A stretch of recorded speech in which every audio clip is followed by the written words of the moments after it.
Renungan bagi mereka yang malas beribadah. Bismillahirrahmanirrahim. Segala puji hanya bagi Allah, Rabb semesta alam. Salawat serta salam semoga selalu tercurah pada baginda Nabi Muhammad sallallahu alaihi wasallam. Seringkali kita merasa malas beribadah, entah terlelap tidur atau sibuk dalam kerjaan. Hingga suara azan sudah terdengar pun, kita masih malas untuk bersegera ke masjid. Badan dan anggota tubuh kita adalah anugerah dari Allah. Namun, sering enggan untuk sekedar menahan lapar dan dahaga dan puasa Senin Kamis.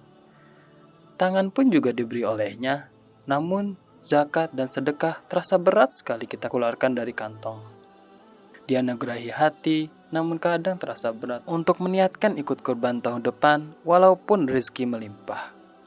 Padahal, semua ibadah itu apabila dikerjakan mengandung banyak pahala dan keutamaan. Semua itu wasilah bagi kita menuju surganya. Sebagaimana yang ada dalam firman-Nya, barang siapa yang mengerjakan amal soleh, baik laki-laki maupun perempuan dalam keadaan beriman, maka sesungguhnya akan kami berikan kepadanya kehidupan yang baik. Dan sesungguhnya akan kami beri balasan kepada mereka dengan pahala yang lebih baik dari apa yang telah mereka kerjakan. Quran Surat An-Nahl ayat 97. Kita semua tentu mengaku beriman kepada Allah Subhanahu wa Ta'ala dan Rasul-Nya Sallallahu Alaihi Wasallam. Kita meyakini kandungan Al-Quran dan hadis-hadis Nabi tanpa keraguan. Lantas, apakah gerangan yang membuat kita malas untuk beribadah? Jawabannya adalah iman. Sebagaimana ungkapan salafus sholihin yang kita kenal, yakni bahwasanya iman itu dapat bertambah dan berkurang. Bertambah karena ketaatan dan berkurang karena kemaksiatan. Ada 3 hal yang dengannya kita dapat menjaga iman kita agar senantiasa mudah untuk dapat melaksanakan ibadah wajib maupun sunnah. Yang pertama, mengetahui keutamaan suatu amal. Sebagaimana kita yang bekerja termotivasi karena gaji atau upah, begitu pula ibadah. Kita harusnya termotivasi untuk mendapatkan ridha Allah dan surganya. Allah menyebut para pengamal amalan soleh sebagai sebaik-baik makhluk. Sesungguhnya, orang-orang yang beriman dan beramal soleh, mereka itu adalah sebaik-baik makhluk. Quran Surat Al-Baqarah ayat 7-8. Lebih jauh lagi, kita bisa membekali diri dengan pengetahuan seputar keutamaan dari tiap ibadah, yang wajib ataupun sunnah. Kemudian yang kedua, menjauhi maksiat.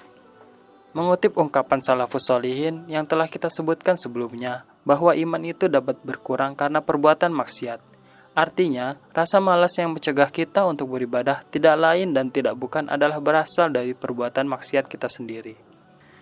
Dalam kitab Lataiful Ma'arif, bahwa seseorang berkata kepada Ibnu Mas'ud radhiyallahu anhu, "Mengapa kita tidak mampu melakukan salat malam?" Beliau pun menjawab, "Dosa-dosa kalian telah menghalangi kalian." Kitab Lataiful Ma'arif halaman 46. 3. Berteman dengan orang-orang soleh. Setelah mengetahui keutamaan beribadah dan seramnya maksiat, rasanya belum cukup jika dalam keseharian kita masih berteman dengan mereka yang menyepelekan ibadah. Oleh karena itu, berteman dengan orang-orang soleh jadi sangat penting agar jiwa kita bisa semangat terus untuk beribadah.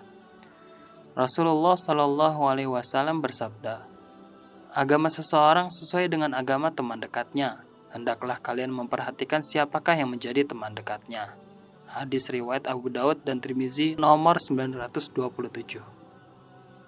Ketika kita menyadari bahwa diri kita selalu diteror oleh rasa malas yang ditunggangi oleh setan agar merasa malas saat akan melakukan suatu ibadah, maka sangat penting bagi kita untuk menggali lebih dalam hal-hal yang dapat membentengi kita dari kemalasan tersebut.